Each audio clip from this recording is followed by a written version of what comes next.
চাবাইয়া চাবাইয়া মিথ্যা কথাগুলো রস মিশাইয়া, আপনি পানের সাথে খড় মিশাইয়া, চিপটে দিয়া, চুন মিশাইয়া এত মিষ্টি করে কথা বলেন, বাংলাদেশের বলদ লোকজনরা, সন্তান, বাবা, হেরা সবাই মিলা আপনার মিষ্টি কথা শুনে। কারণ আপনার এই গান্ডগিরি আর কেউ বুঝুক আর না বুঝুক, যারা একটু লেখাপড়া করছে রনি, তারা তো জানে।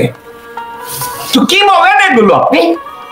আওয়ামী লীগের পারপোজ সার্ভ করার জন্য আপনি অন্য কোন থিওরি নিয়ে আসতে পারলেন না। আপনি কতগুলো মিস ইনফ্রন্ট আজাইরা কথাবার্তা গুলো নিয়ে আপনি আসছেন এগুলো লোকজনকে বুঝাইতে। পতিতার কান্না রাস্তাঘাটে দেখি না, কিন্তু আজকে রনির চেহারা দেখে আমার মনে হলো একটা বেশ্যা রাস্তায় কাঁদছে।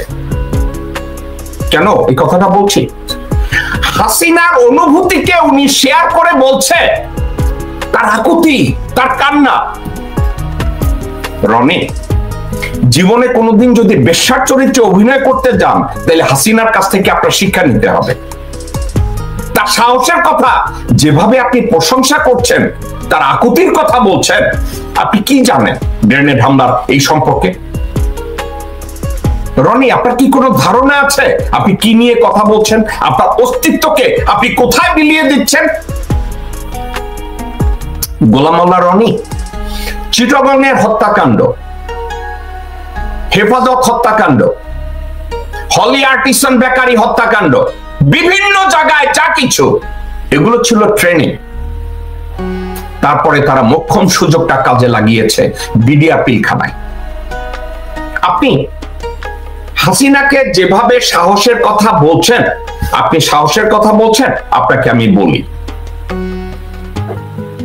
after the assassination of শহীদ রাষ্ট্রপতি জিয়াউর রহমান, উনি কাজের বেটিদের মতো বোরকা পরে সীমান্তে পালাতে গিয়েছিলেন।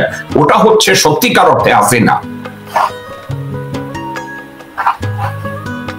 কত বড় কাপুরুষ হলে ঢাকা সেন্ট্রাল জেলের মধ্যে গিয়ে ফাঁসি হয়ে মৃত্যু হওয়া একটা ডেড বডির গলা কাটার মতো কাপুরুষ হচ্ছে হাসিনা। আপনি সেই হাসিনাকে নিয়ে মার্কেটিং করছেন?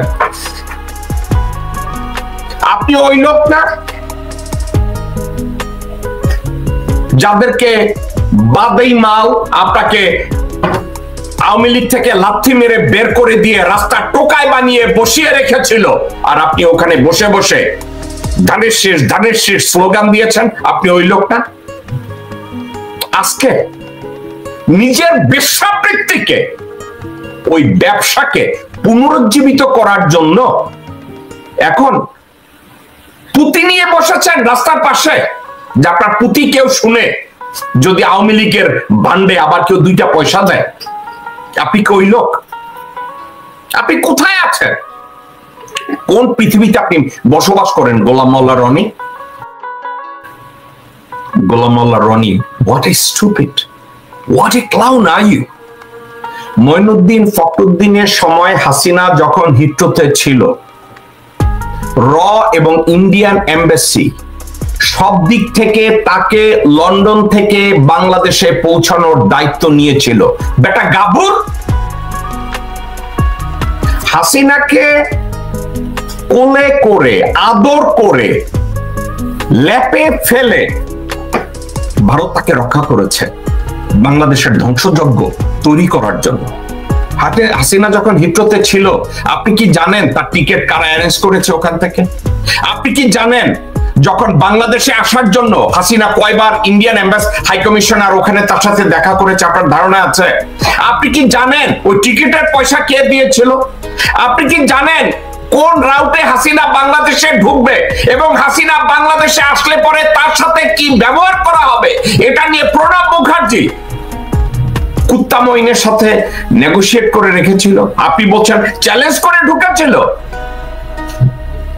গোলাম মোল্লা রনি, একটা সত্যকে আপনি যদি না জানেন, ফর এক্সাম্পল, আমি বাংলাদেশে কোন গোয়েন্দা না, এই মুহূর্তে আমি সেনাবাহিনীর, ডিজিএফআই এর, পুলিশের কোন গোপন ভিডিও নিয়ে প্রকাশ করে ভিডিও বানিয়ে আমি সাবস্ক্রিপশন বাণিজ্য করি না, কিন্তু একটা কাজ করি। ফর এক্সাম্পল, আপনার এই কথাগুলো শোনার পরে আমাকে কোথায় যেতে হয়েছে আপনি জানেন? আমি খোঁজ নিয়ে রকিবুল হুদাকে চাচ্ছিলাম আজকে শোতে হাজির করাতে, পরে জানলাম সে মারা গেছে।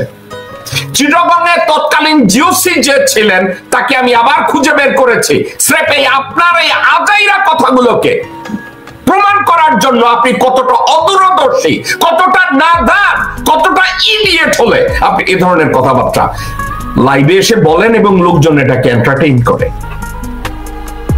দর্শকবৃন্দ, হাসিনা যখন হিথ্রোতে বাংলাদেশে আসার প্ল্যান করছে, হাসিনা প্রণব মুখার্জির সাথে তখন কথা বলেছে। প্রণব মুখার্জি সব ব্যবস্থা করেছে রয়ের মাধ্যমে। ইন্ডিয়ান হাই কমিশনার হাসিনার সাথে দেখা করেছে, টিকিটের ব্যবস্থা করেছে, বলেছে প্রয়োজনে চার্টার প্লেন দিবে হাসিনাকে বাংলাদেশে পৌঁছানোর জন্য। এবং হাসিনাকে ওই সময় যদি বলা হতো যে বাংলাদেশে আসলে পরে তোমাকে নাজিমুদ্দিন রোডের সেন্ট্রাল জেলে নেওয়া হবে, হাসিনা জীবনেও বাংলাদেশে পাড়া দিত না। হাসিনা সাহসী।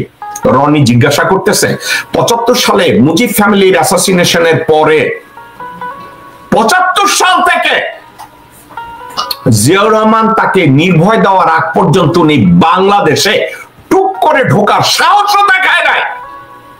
সে হচ্ছে অনেক বড় সাহসী গোলাম মাওলা Roni. That's what you are trying to feed people.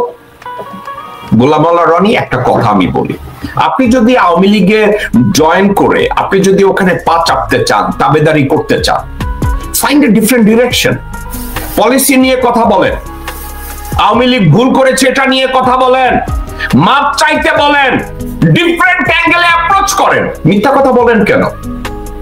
একটা অদূরদর্শী অশিক্ষিত ভারতীয় চুতবারানিকে সাহসের কথা দেখাচ্ছেন, দেশপ্রেমের কথা বলছেন, আপনি নিজেই তো একটা ক্লাব। আপনি ফেমাস ছিলেন, আমি শুনেছি, বেনাপোল দিয়ে জিনিসপত্র মালামাল আনা নেয়া করার জন্য। আপনি কি ফেমাস ছিলেন? মঈনুদ্দিন ফখরুদ্দিনের সময় মঈনুদ্দিনের সাথে আমার কথা হয়েছে ব্যক্তিগতভাবে। মঈনুদ্দিন এখন আর ভয়ে নিউ ইয়র্কেও আসে না, কারণ আমি তাকে কোনো এক জায়গায় ধরবো। কারণ ফ্লোরিডায় সে ওই খাটের উপরে ঘুমাচ্ছে যেই খাট বানিয়েছে হিলট্রাক্স থেকে কাঠ চুরি করে বাসায় এনে ফার্নিচার, ওই ফার্নিচার বাংলাদেশ থেকে ফ্লোরিডায় এনে হারামজাদা এখন ওই খাটের উপরে ঘুমায়। এনিওয়ে, হাসিনাকে গ্রেফতার দেখানো এবং বেগম জিয়াকে গ্রেফতার দেখানো, এটা ছিল একটা আইওয়াশ। তাদেরকে বেগম সাহেবা করে একটা মহলে রাখার ব্যবস্থা করা হয়েছিল। এবং এই যে দেখেছেন না, হাসিনা নির্বিকার হয়ে বসেছিল। আপনাদেরকে আমি ঠান্ডা মাথায় একটা কথা বলি, এই গ্রেফতারটা কেমন ছিল। 25 মার্চে মুজিব শেখ যখন গ্রেফতার হয় পাকিস্তানি সোলজারদের কাছে, আপনারা কি জানেন যারা গ্রেফতার করতে এসেছিল তারা তাকে আর্মি হেফাজতে নিছে।